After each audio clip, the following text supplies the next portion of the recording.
Welcome, everyone, to another episode of the Money Move series hosted by Summit Capital Alliance. This series focuses on how disciplined capital actually moves, not hype, not headlines, but real decision making before money goes into a deal. We focus on risk, durability, underwriting discipline, and how experienced investors think in uncertain markets. Protecting capital is what allows growth to happen long term. And as always, at the end of the episode, we will open it up for a few minutes for the audience to ask some questions. So make sure you put the questions in the chat and we will get to them as we go. And if you don't know who I am, my name is Garrett Durant. I'm one of the founders of Summit Capital Alliance. I work closely with investors who want exposure to multifamily real estate, but value disciplined structure and downside protection over speculation. I'm joined by my partner, Daryl Griffin Simmons. Say hello, Daryl. Hey everybody, how's it going this evening? Yes, sir. Who is also one of the founders of Summit Capital Alliance, who leads underwriting and deal analysis and brings deep operational and financial insight into how deals are evaluated. And today we are very excited to have Vessi Kapulian with us. Vessi is the founder of Dream, Believe, Achieve Capital Group and now best-selling author, right? With her new book, Mastering Multifamily Underwriting, the 5 steps to confident, risk-smart apartment investing. Like I said, Vessi is the founder of Dream, Believe, Achieve Capital Group, a real estate investment firm based in Los Angeles, California. And Vessi's background, it includes many years of commercial lending and business management experience. Today, Vessi advises family offices and their family enterprises on strategic initiatives, risk management, and next gen governance. She also helps passive and active investors navigate through the complexities of the deal structure and offering documents. Lastly, she helps connect investors looking to create additional income streams and tax efficiencies to well vetted cash flowing investments in apartments. Her perspective is especially valuable right now as markets shift from easy money to disciplined execution. So, Vessi, on the behalf of both of us, just want to say thank you so much for taking the time and being here with us today. We are honored to have you. Absolutely. Thank you for the very warm welcome, Garrett and Daryl. It's a pleasure to be here, and I look forward to an insightful conversation and adding value to the audience. Yes, absolutely. No, we're happy to have you here. So, I mean, looking at how investors look at projected returns, right? So, most investors, they look at projected returns first, right? Like how much I put in, how much do I get back? When you evaluate a deal, I mean, Bessie, like what is the first thing that you look for and why? Yeah, so of course, returns is a probably not a bad way to start because if the deal is outside of the bounds of your investment thesis, your investment goals and criteria, that uh, you need to be thoughtful of your time. But usually, where I start with evaluating a deal is first the operator, then the market, and then the deal itself, with the deal being both the numbers as well as the structure of the deal, because all are important. And I say that because it's very clear to have your investment goals, your investment criteria clear up front, because that will very quickly allow you, right, to eliminate opportunities that are coming your way. I, I'm I'm specifically a cash flow investor. My risk tolerance is not abundant, so you're probably not going to see me doing distressed deals. I'm not saying this is right or wrong. And by the way, anything I share today is just my opinions and experiences, not investment advice or anything. But for someone who may have perhaps a higher risk tolerance, who may not be as cash flow sensitive, a distress opportunity may be a great investment to take a look at. So typically, I filter it based on those criteria. Does it align with the asset class? Does it align with the nature of the business plan? Maybe there are markets you don't want to be in, right? I we just talked about it. I'm based in California. I would love to be able to do a multifamily deal in my backyard, but the regulatory environment here is creates more risk for an operator. So I've intentionally chosen to invest out of state, but that doesn't mean a multifamily deal in California won't be the right fit for someone else. So once I get through some of these qualitative factors personally, then I really get through the underwriting. And I've reviewed enough deals by this point where I can just get a deck and figure out how much fluff is in the numbers and how much Yeah. fluff is not. And if there's certain risk parameters, right, that do not align, I just know I won't overcome. And maybe we'll touch on what some of these killers and deal assumptions are. Then it's very easy for me to put pencils down because I know no discussions, or no matter how many questions I ask, like if the underwriting approach, philosophy, and outlook is different, and again, what I am looking for, what my investors are looking for, there's just misalignment. That's not going to work out.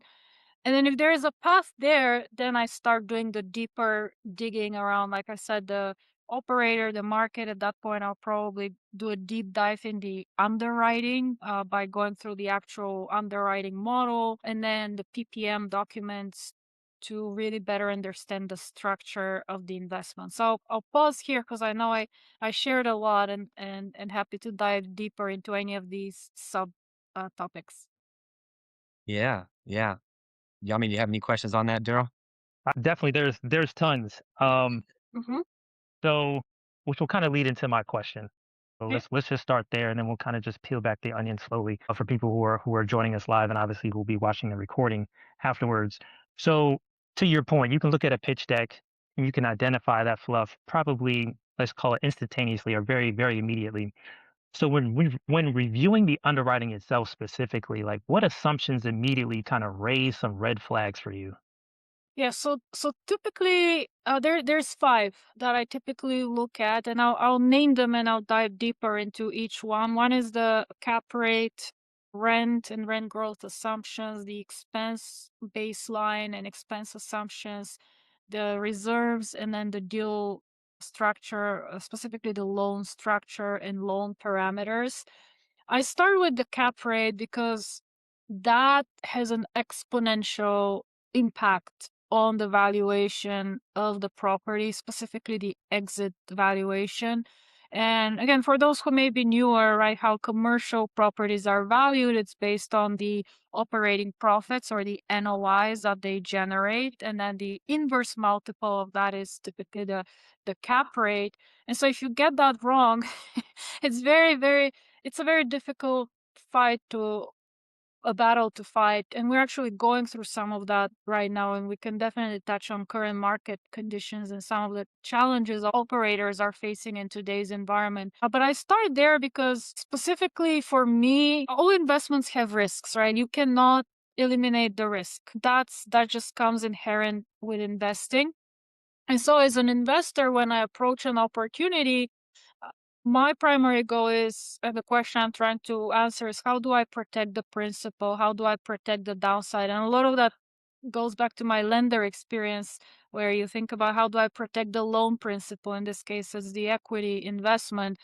And then understanding, okay, when I think about the property, what are the different things that can go wrong? What are the risks that I may face as an operator? And do I feel that these risks can be adequately mitigated, right? And if the answer is yes, then you move forward, Mhm. acknowledging that there is risk of loss, right? Or if you feel that they're properly, if you don't feel that they're properly mitigated, then you that's the time to put pencils down and walk away. So when it comes to cap rate, my personal outlook is that, well, the reality is nobody knows where cap rates would be. Nobody knows, right? And Right, and if right. that's the case, as an investor and as an operator, I prefer to err on the more conservative side versus the speculative side. So personally, I'd like to see cap rate expansion when it comes to the exit. And basically, what that means is I'm going to assume the market will get worse before it gets better. And if it doesn't, even better, right, for me and my investors.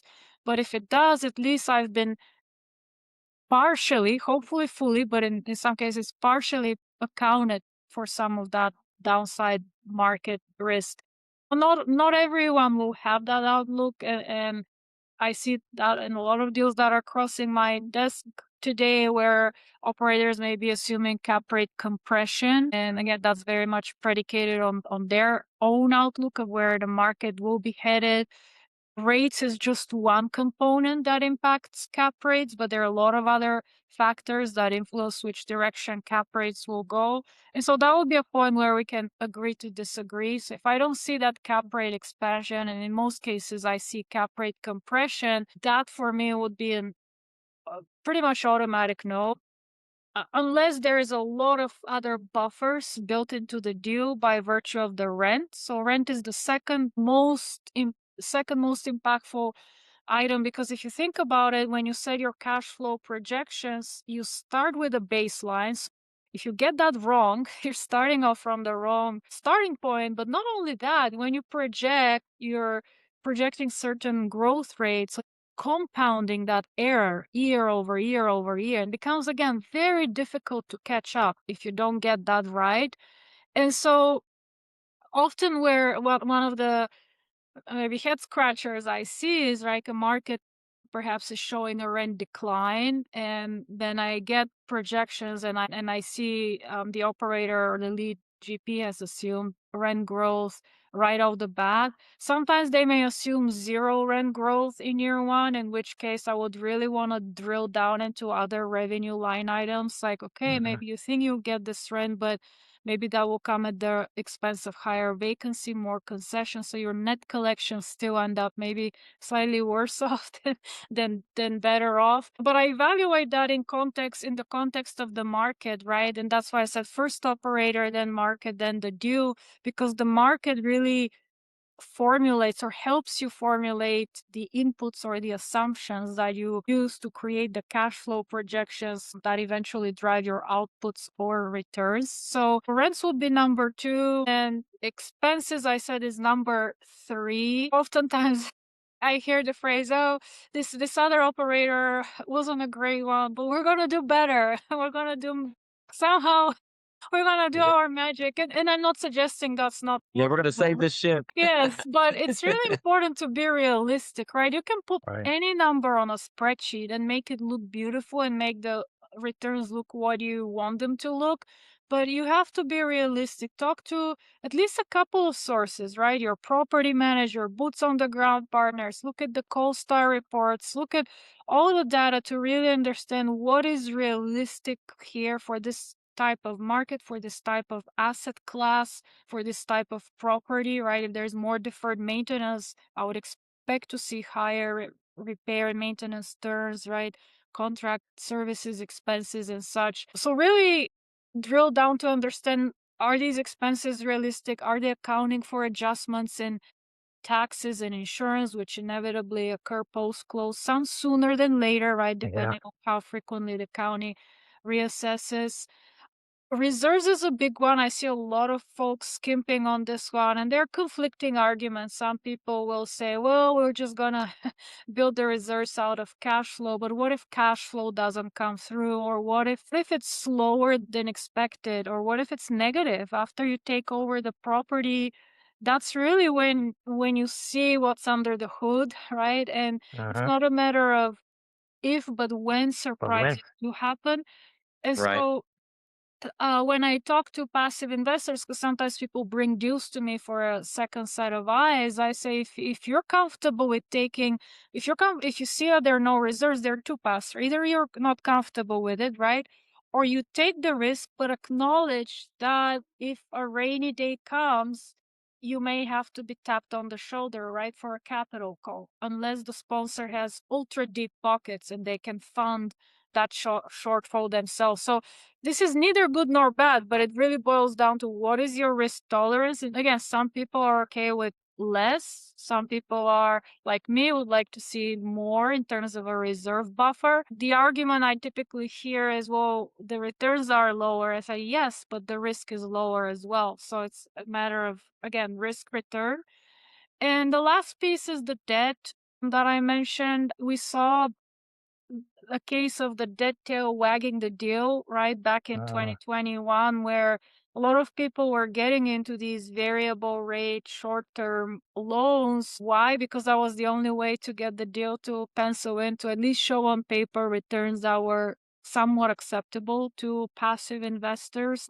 I think now we're realizing we're seeing the aftermath of that. And of course, there are a lot of exogenous events with the market that happen that have created impact for those decisions.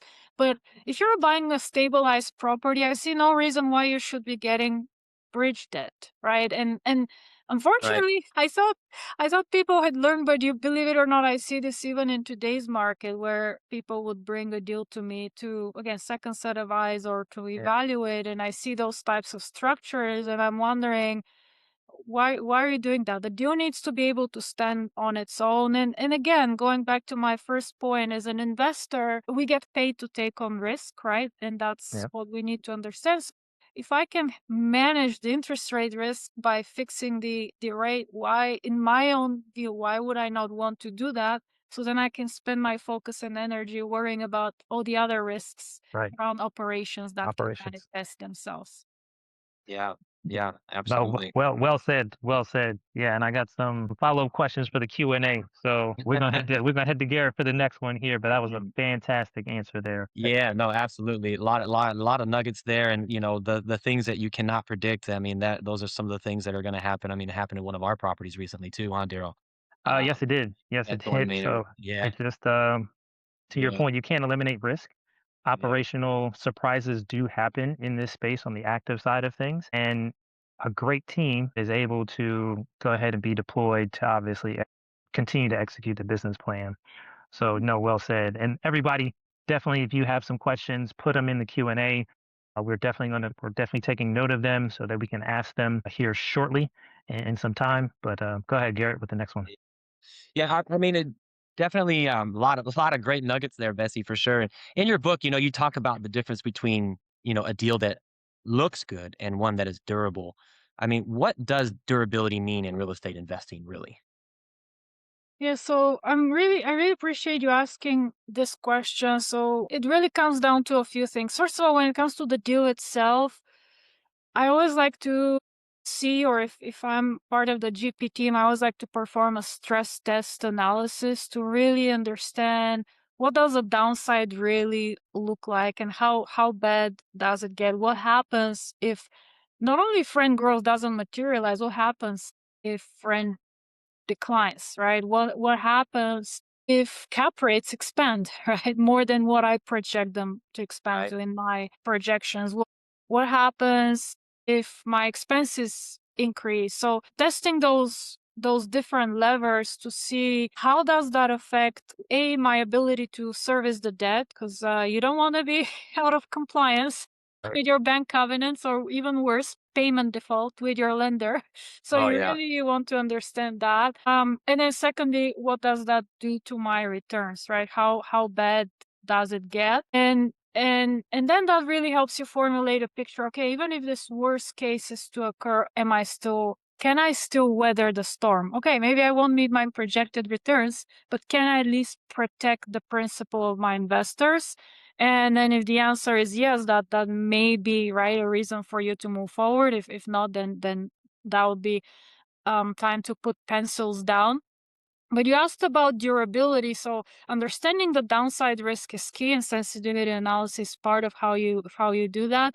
But secondly, and I really appreciate you bringing the example you just shared, right, with the deal where the team came together, and that's critical, right? Because one of the reasons I see deals not perform is not only some of the factors that I shared around the aggressive assumptions, the misalignment with the debt structure. I would say the third reason is inadequate capitalization, and we see that in Yeah. today's market a lot. But the fourth, and really, or maybe it's the fifth, I lost count. But the last reason is the misalignment within the partnership structure. So failed Uh, partnerships is where I see a lot of deals fail. So it's important to understand who are really the people running the deal, who are really the key decision makers. Sometimes you may see 3, 4 GPs on the team. So really understanding what their role is, and maybe all of them come together and decide at the table who are really the people driving the decision, and what is their track record, how have they weathered prior storms, because I'm not looking for perfection. I mean, every business goes through cycles, every business has ups and downs. Absolutely. What's more important for me is to understand how have they weathered prior storms, because that goes into, will they endure, right, the next storm uh, that comes along, and ideally do they have deep enough pockets to help step in, or will they be accounting on investors to foot the bill and come up with a solution if there is not adequate liquidity or capital, right, to support the deal. Yeah. Yeah. No, definitely makes a lot of sense for sure. Make sure the team is operating at a high level and they can weather and endure. That's huge. Definitely. Right.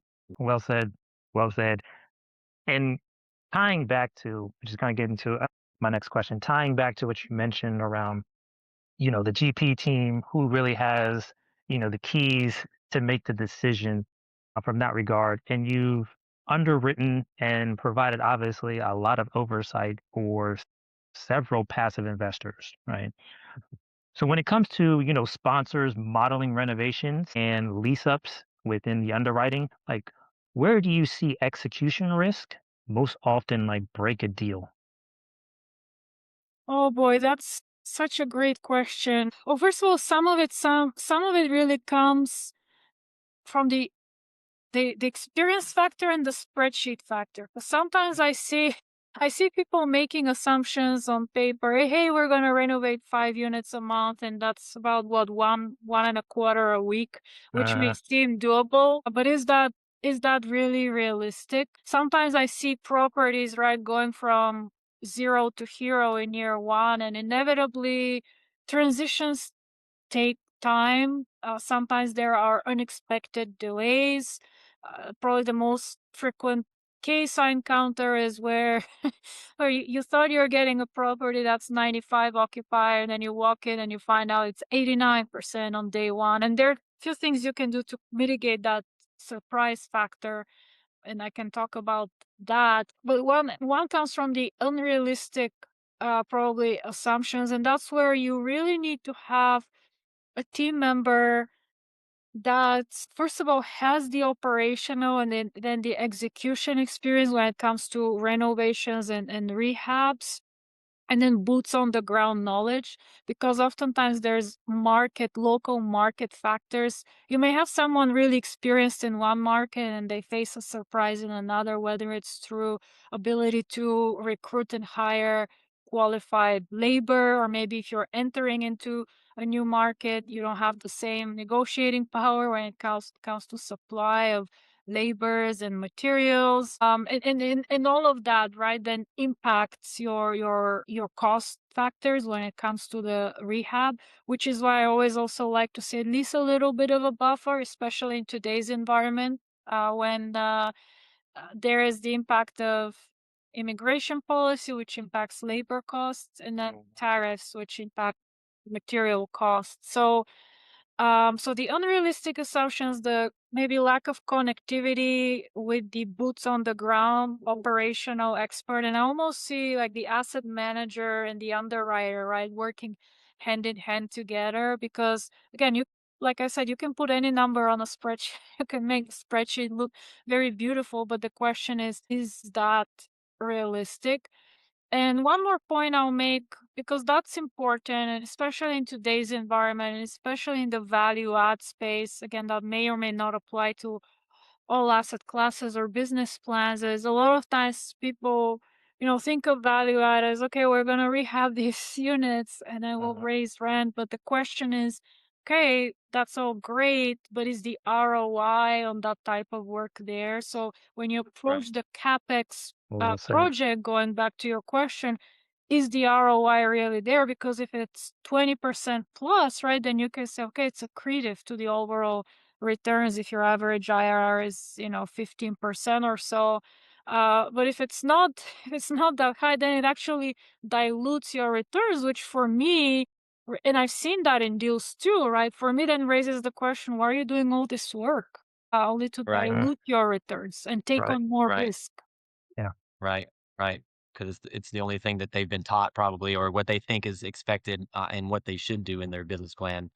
Uh, you know, maybe that's what it is. So, I mean, what are you seeing in the market today, Bessie? I mean, that brings me to another question just off of what you said. I mean, value add, right? I mean, are people really going after those class properties? I'm seeing a lot more people going after B and A, Yeah. class properties with, small value add, potential to it and things of that nature. Mhm.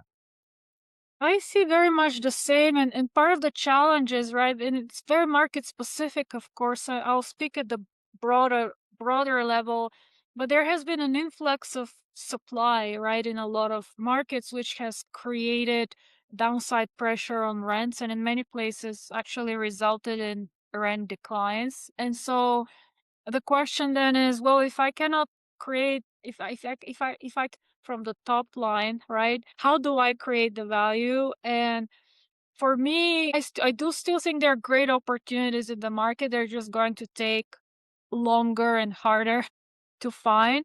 But where I think the unique opportunities would be either in markets that are not as popular, like maybe tertiary markets that have strong market fundamentals, or properties where someone can bring in the operational expertise. So again, maybe the rent lift is not there. Some unique opportunities I've seen is like tax abatement deals where the play is more on the expense side, right? If you can leverage those savings there, or perhaps specifically for operators like who are focused on the market, there may be some economies of scale and scope that they can leverage, whereas an outsider coming into that market is not able to do.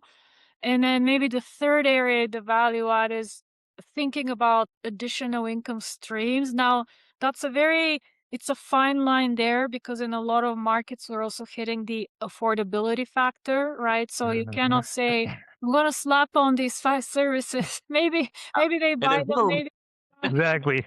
There goes they your can additional afford income. them. Yeah.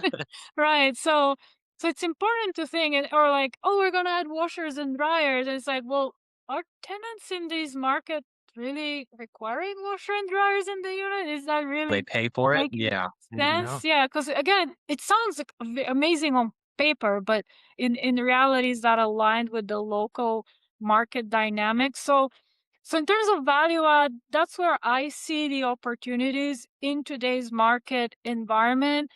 The traditional model, at least today, or at least the value add as we knew it, where you rehab a unit, you raise the Right. rent, and you sell at a profit, that's just not there because the margins are so thin, right? You have the rent Right. compression, you have expense expansion, of course, the cost structure, the debt is high. So from all sides, your cash flow is getting compressed. So the margins or pro forma returns, right, have definitely shrank. I think when I first started, 18 to 22% was kind of the norm, 2x Uh, equity multiple. Today, if you showed me a stable value add multifamily deal with those parameters, my first question is what's wrong, right?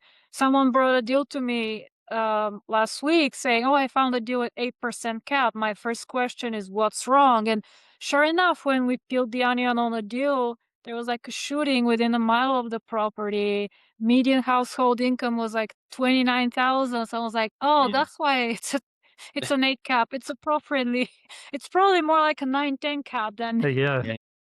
it's overpriced.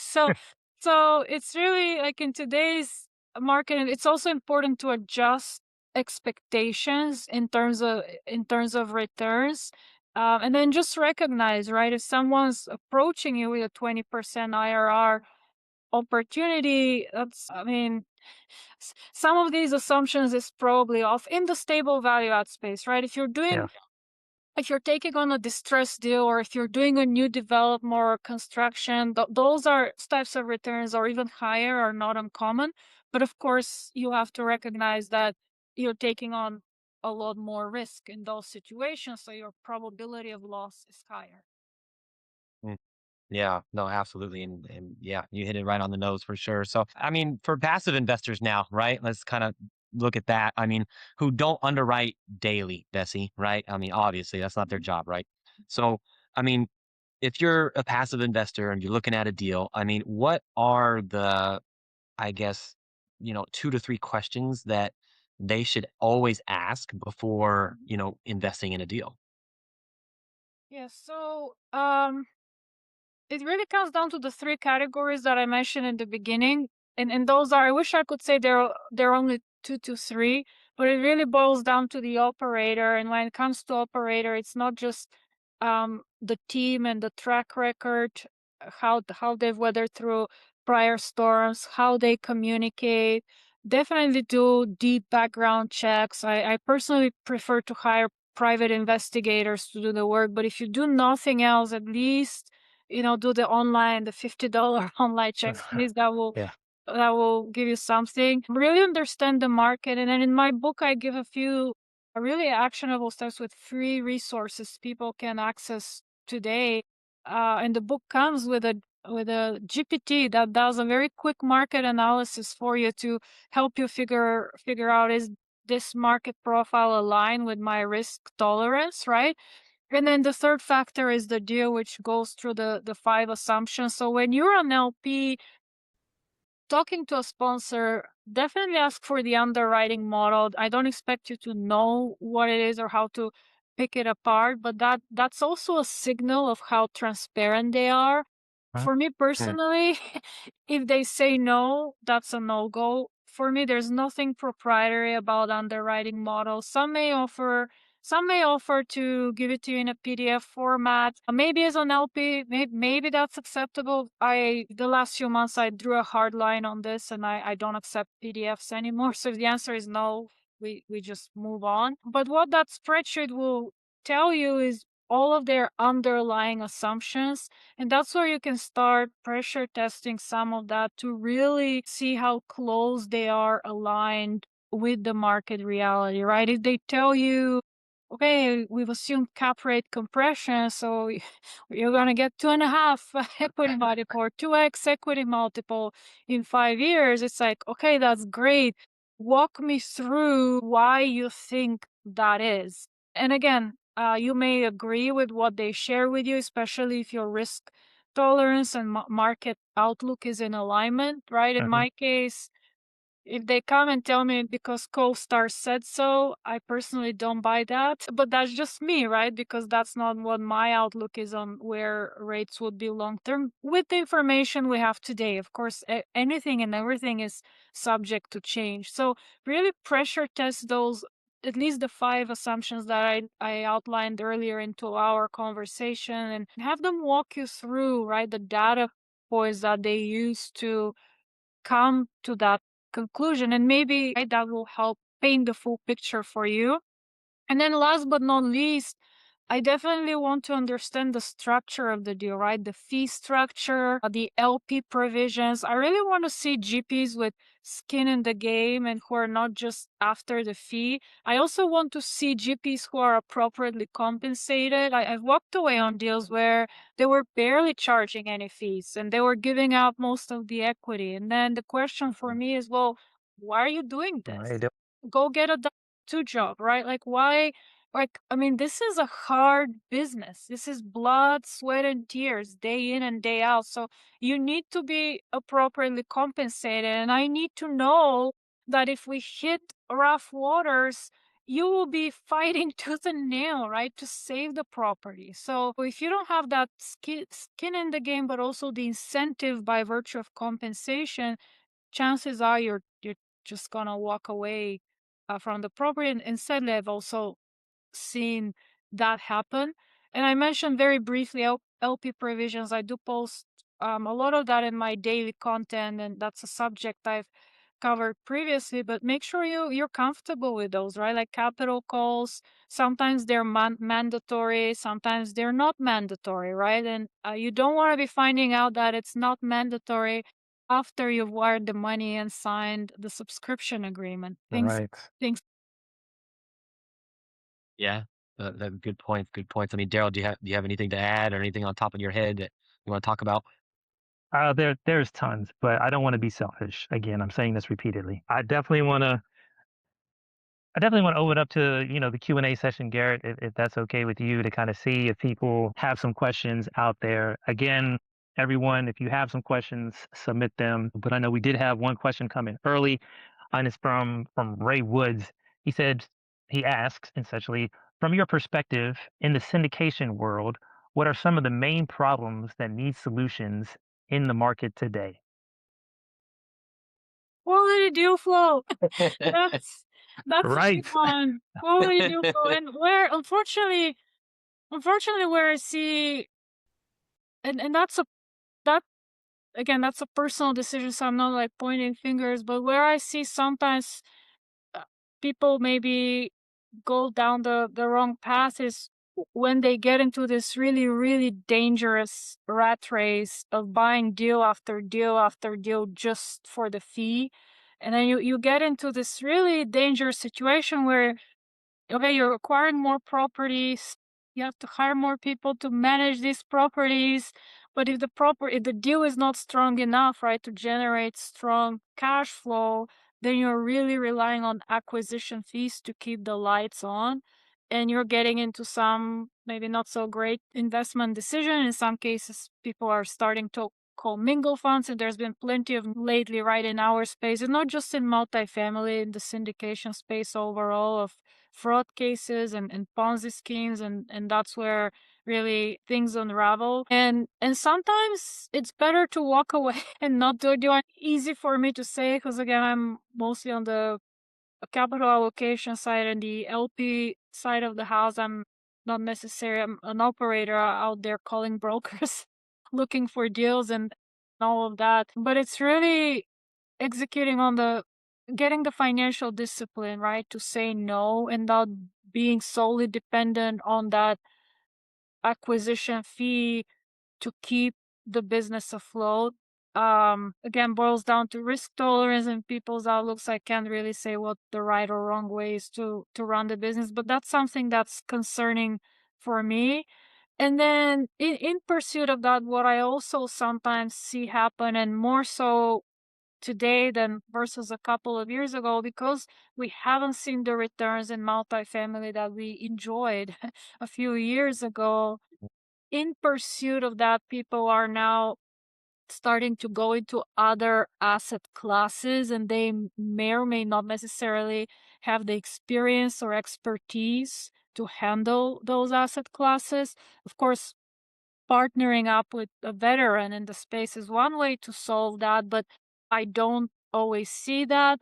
So sometimes I may see folks going from multifamily and then all of a sudden they do commercial retail. I think lately it's been a lot of let's start buying businesses and let's Yeah. get into assisted living, which is it's also, I guess, a type of business. And it's like, well, do you have the infrastructure to support that? Do you really know how to run and operate these different asset classes and these businesses? And it's not as simple as saying, "Oh, we'll hire an operator," because you still need to understand the business model, right? Like if you're buying a logistics company, you still need to understand how that works so you can properly manage the manager. And that to me is a whole different area of focus. So let me pause for a second. I've shared a couple of thoughts, but I'm happy to dive deeper if needed.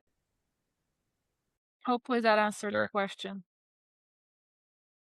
I hope so. Ray, if you're still on, definitely. If you got a follow-up question to that, let us know. We are taking them.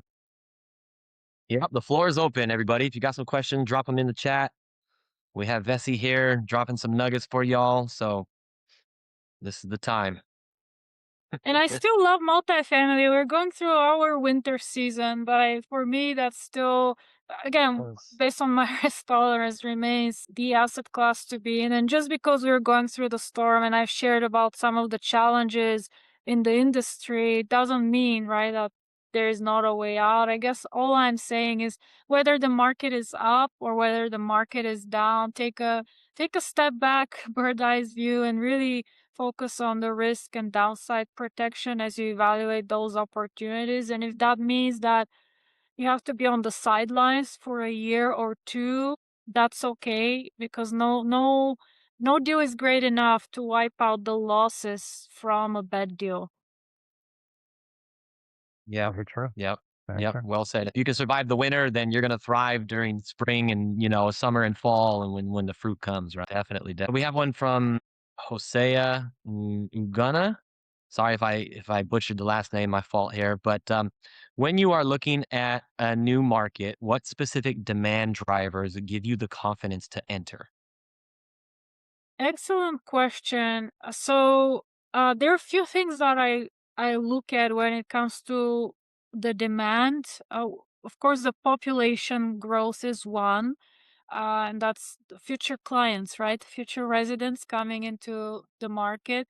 But the population growth alone, right, is not an indicator because ultimately household formation is what drives demand for housing. So understanding that, of course, jobs drive people. So I definitely want to see a job growth. I want to see employment growth. I want to see diversity of jobs because, um, if it's a single employer or two that are driving all the growth in that market, that creates more risk, right?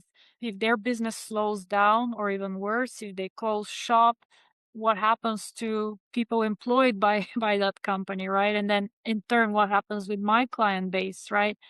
Definitely, I want to understand the supply factor as well because we saw a lot of great markets go through some challenges, right? Like the Dallases, the Phoenix, Orlando, Tampas of the world, Atlantis, right?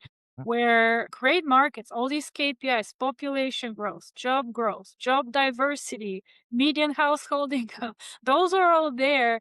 But what maybe some people did not see coming is the influx of supply of new construction into those markets that ultimately, right, creates more competition. And now we're going through some of the aftermath of that, which is rent declines. Although based on the latest report, I think it was ERD or Real Page, I don't want to misquote. I think we're maybe at the bottom of that cycle. So hopefully rents will start stabilizing in the next year or two.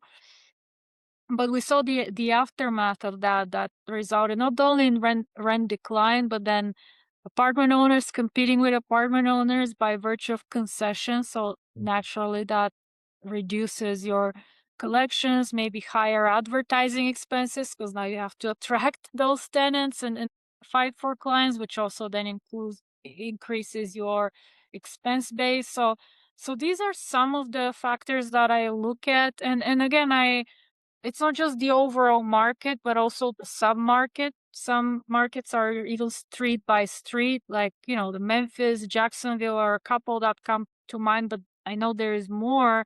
So really understanding which part of the market you're in, because I I cannot tell you how often enough, like I see so many properties great on paper, and one of the first things I actually look at is I Google, right, the property, and I see what the crime activity, right? You cannot pay people enough money to live in a dangerous place, or even hire talent or property managers to manage the property. So crime rate and crime zone is another factor that can potentially impact the demand for apartments in a specific.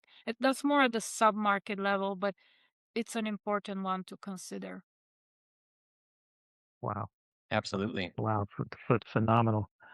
Phenomenal. While we wait for our next set of questions to kind of flow through, I want to tie back to what you mentioned earlier in the conversation around occupancy, right? So you think a property is stabilized at 92, come to find out, it's like 89%. Two-part question. Mhm. How important is it for you, right, in terms of the LP looking at an opportunity for representation to be local, right? Boots on the ground, as you mentioned. And then part two, getting back to the stabilization, let's call it shock, whether they are physically occupied at 92%, but maybe their economic occupancy, as you touched on a little bit too, is below that. So if you can peel that back for people, I would appreciate it.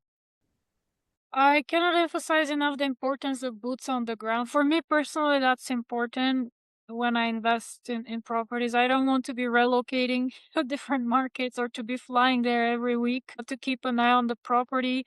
But that's important because as a local boots on the ground person, you really understand the market. You really, one example actually I shared in the book, and again, that's a true story where someone presented a property to me once, right? It was in the Tampa MSA, and I had a couple of local property managers. Again, you always want to check get at least a couple of data points. So when one of them, and you can do a ton of research online in this day and age, right, where there's so many resources. So I had done my research and I had my opinion, but just wanted to validate if that's what they're seeing, because what I was seeing was not what the operator was presenting to me, and or the broker in this case, and they said so the area was presumably up and coming, and then I asked the property manager. The feedback was, yeah, it's been up and coming for the past 10 years. 10 So years.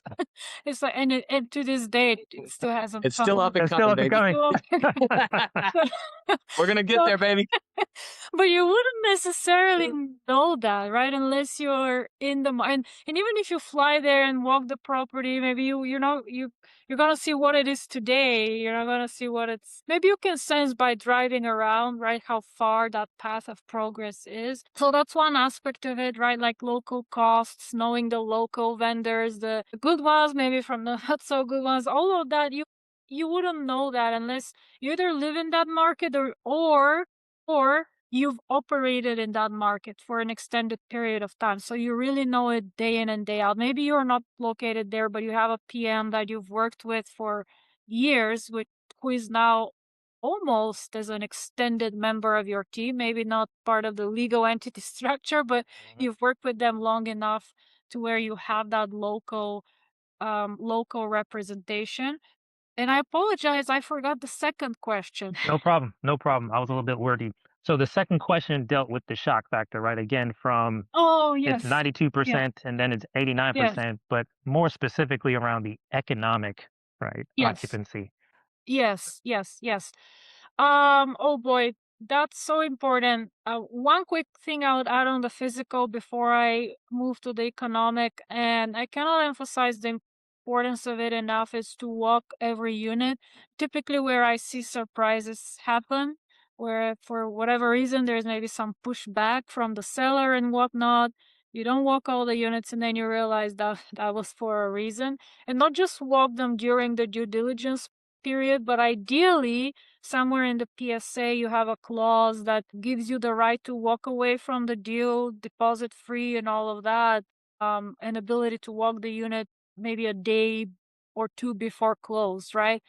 Mm. Because the worst thing you want is maybe ghost stuff units and then finding out what happened. And when it comes to collections, right, and really bad debt, it's really understanding the accuracy of the rent roll and the records. And that really goes down to looking at the tenant files as well to Mhm. understand, okay, maybe their physical occupancy has increased, but if they're stuffing the property with really bad quality tenants, inevitably, shortly after you take over, you're going to have some enforcement issues, right, with rent collection, or maybe their struggle to pay rent because they were not properly qualified to begin with. So hopefully, as you go through the due diligence process, you're doing the full lease audit, right? Where you're comparing the rent roll to the actual underlying lease. And ideally, you're also looking at the AR aging or the receivables aging. You're also looking at the bank records, right? So you can verify,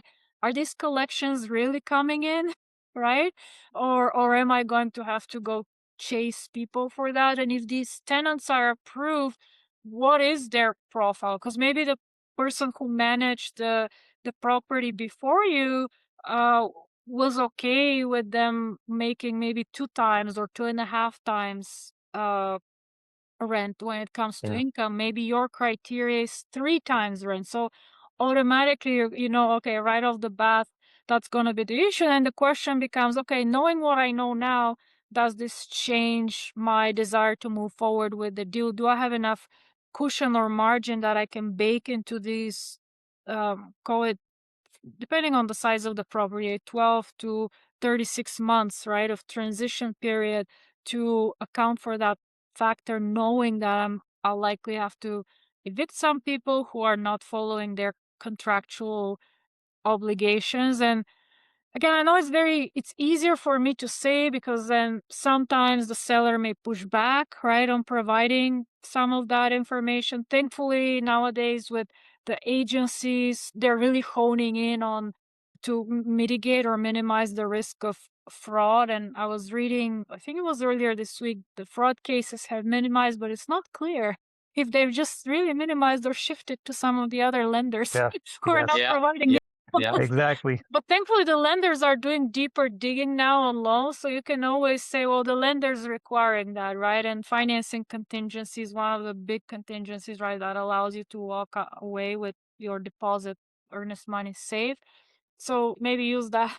That is a factor. Again, at the end of the day, you still have to, maybe you get all the information, maybe you don't. It's never going to be perfect. I wish I could tell you you'll get everything. I had cases where owners push back on some things, but then you really have to take a step back and realize, okay, is this a must have or a nice to have piece of information? And if Mm, I don't get it, am I still comfortable with the risk, and do I have enough cushion to absorb the unknown that I know I'm going to face? And if the yeah. answer is no, I'm not comfortable, or no, I don't have enough cushion, or no, I'm not adequately capitalized, which capital is a big, big issue too in today's market, then maybe it's better to walk away, and maybe you lose the Yeah. deposit money, but you protect the investor's capital, and frankly some of your own at that That's very point. true. Yeah. It's a tough hit, but Absolutely. it's better than losing millions. Yeah. Yeah. Absolutely, yes. Or investor relations or anything of that nature, right? Correct. That's what you Correct. need to Well protect the said. most, like Vesey Mhm. said. And yeah, definitely. So, any more questions coming through from the audience? You guys got anything left in the tank there? Is there anything burning on the mind? Vesey's here. Take advantage of this. This is, it doesn't happen every day. You get somebody like Vesey on the team, so make sure you get them in. Make sure you get them in. I Me mean, anything. and I I guess will, if I will if not there's one say. mistake, Bessie, that you see investors make repeatedly in today's market, I mean, what is that? Oh, probably one I encounter very frequently is the social proof. A lot of times investors making decisions based on social proof, and whether that's someone they saw at a conference on a stage, or someone who's perhaps really active on social media. And maybe you really connect with that person as a person, but I would still say verify before you trust, right?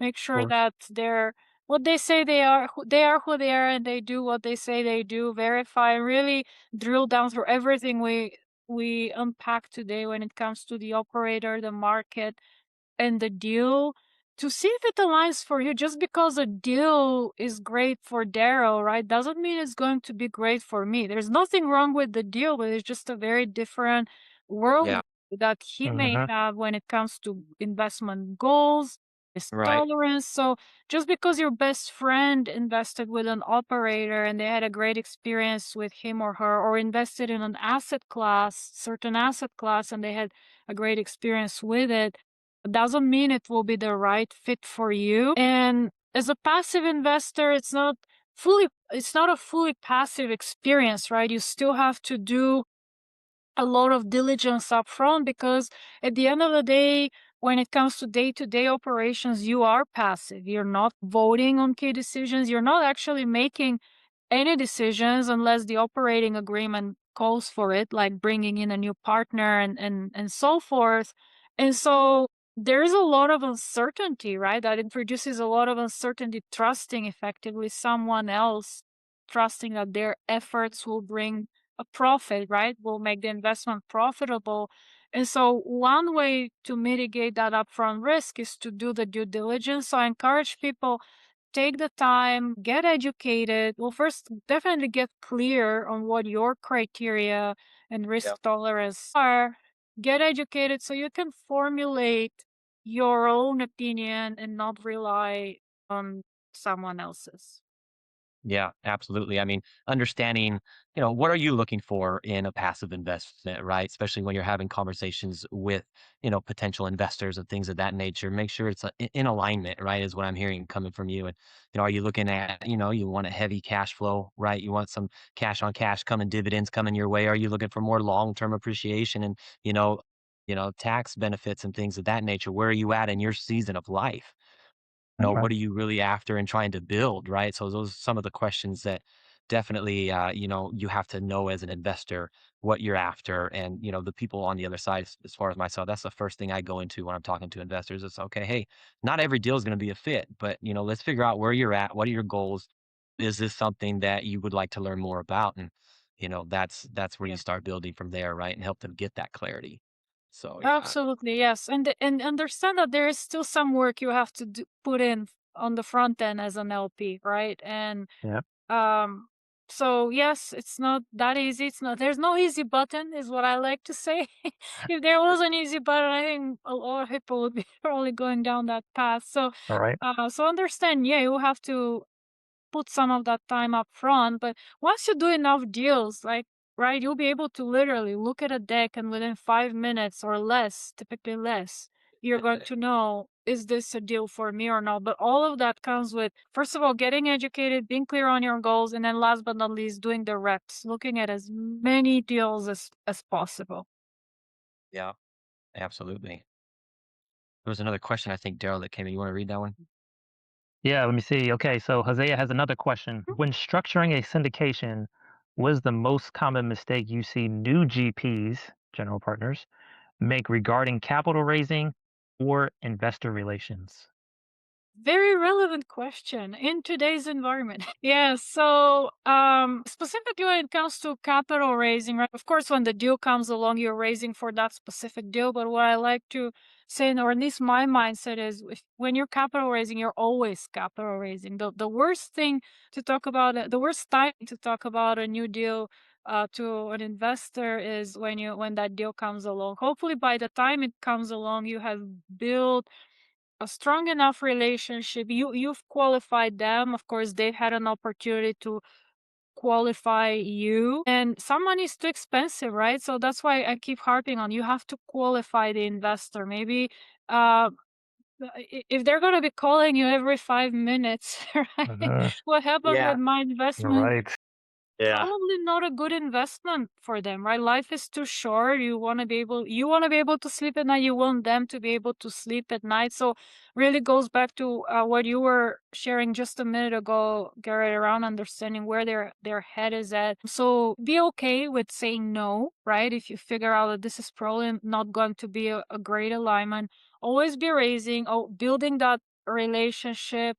And probably one thing I see happening today, and again, probably easier for me to say because I'm not the operator putting in the earnest money down, but really be willing to walk away from a deal. I see a lot of deals that struggle because they were inadequately capitalized. Ideally, you're working with a GP who's transparent and who will bring you up front and say, hey, we're really struggling on this raise. We may have to bring in a preferred equity partner. And once you start bringing in those partners, there's nothing wrong with preferred equity, but you have to understand that it completely changes the risk profile of the deal. Very much And so. so hopefully you work with a lead GP who's transparent enough to bring you in these conversations early on so then you can make a decision of whether you want to stay in the deal or not. Unfortunately, more often than not, what I see is these conversations happening after the fact, where you're already maybe stuck in a deal or it wasn't appropriately capitalized to begin with. It ran into operational challenges, and now all of a sudden you're facing a capital call. So it's better, like in those situations, it's better. I recognize fully it's easier for me to say because I'm not the one putting in the hundreds and thousands of earnest money deposits. But I think you mentioned earlier, Daryl, better to lose that 100,000 or so Yep. than millions and your reputation and your investors' capital. So appropriately if you don't think you can raise the appropriate amount, maybe don't look at a deal that's so large. Maybe look at a smaller deal where you know you can handle the capital raise. And I mean, I can talk about capital raising for hours, but also recognize that just because someone tells you they're going to invest, say, 2K in a deal means they'll actually follow through, right? By the end of the deal, maybe they changed their mind, like something, a personal event happened. Maybe you didn't Yeah. fully qualify them to understand what drives their decisions, so they're being afraid to tell you no, so they're telling Uh, you yes, and by the time you say, "Hey, Yeah, that we're happens. Yeah. closing, Yeah. yep. wires Yep. are today," and then you realize Yeah. Yeah. sometimes you don't even hear from them. It's very, very common. So, Very common. so if you're planning to raise, I don't know, let's just say $1 million, ideally you would have $3 million in soft commits. So then you can safely, I think, Right. expect in today's environment, okay, 1 million is probably safe bet. I may even be able to get to 1.5 million to 2 million, but definitely have more in terms of soft commits than what your target raise amount is. And always better to have people on a wait list or to have enough interest so they can maybe join their next deal if you happen to be in an oversubscribed situation. That's also another piece of advice I would give, especially for the newer GPs. Great Yeah, response. absolutely. Absolutely. Great response, man. Yeah. So, I mean, thank you, Vessi, so much for sharing your insight today. It was a pleasure having you on. This is why we built the Money Moves series, right? To help investors think clearly about risk, not just returns, right? So, Vessi, I mean, where can we find you? Where can the audience find you? Where can they go get your book? I know it's all over the place and things of that nature, but yeah, give us a little bit of information on that. Yes. Thank you, Daryl. You're prepared. Thank you. I got the audio Absolutely. version. I got the audio version. Okay. Thank you. Thank you. I appreciate it. Yes. So, uh, Amazon, it's pretty much, and I'm glad you mentioned the audio format. There's print, there's digital audio. So, depending on how people prefer to consume the content, they can find the book on Amazon. I am not very difficult to find, and social media most frequently on LinkedIn, but I'm also on Facebook, Instagram. I have a YouTube channel at Dream, Believe, Achieve Real Estate with, at this point, 200 plus Netflix style videos, all educational content that people can consume while driving or working out or cooking, whatever Awesome. they're doing. And then my website for if they want to learn more about passive investing, dbacapitalgroup. D is in dream, B is in believe, A is in achieve. My contact information is there. Again, a ton of complimentary educational content. And for those willing to do a deeper dive or eager to do a deeper dive into the underwriting, it's masteringmultifamilyunderwriting.com. I have a community and a course, a self-paced course that comes with it, so people can check it out. But yeah, very approachable. Is happy to have conversations with investors and be that second set of eyes on deals if they need the help to do that. No, phenomenal, phenomenal. Again, awesome, Bessie. Thank you so much. Everybody who joined us, thank you so much. We appreciate you tonight. Discipline and education, right? Those are the two key things we want you to take away from this conversation today, our overall Money Moves series as well. They go a long way in protecting capital, and that's what we're here to do, right? Educate the masses so they better understand what those risks are, and then clearly, as Bessie mentioned, right, clearly understand those, and then make quick decisions, right? Whether that fits your risk profile or it does not. Absolutely. Yeah. So if you found this helpful and want to stay informed about future episodes, go ahead and connect with us, right? Daryl and I, Summit Capital Alliance. You can find both of us on LinkedIn. We're very active there. We have our Summit Capital Alliance, right? .lovable.app. That's where you can find us as well. If you have any questions about underwriting, right, you could always go to Bessie and things of that nature, but we're here to help too. And, risk or multifamily investing, we're happy to continue the conversation. So thank you everybody for being here and we will see you on the next one. Have a Bye-bye. great evening, everybody. Bye.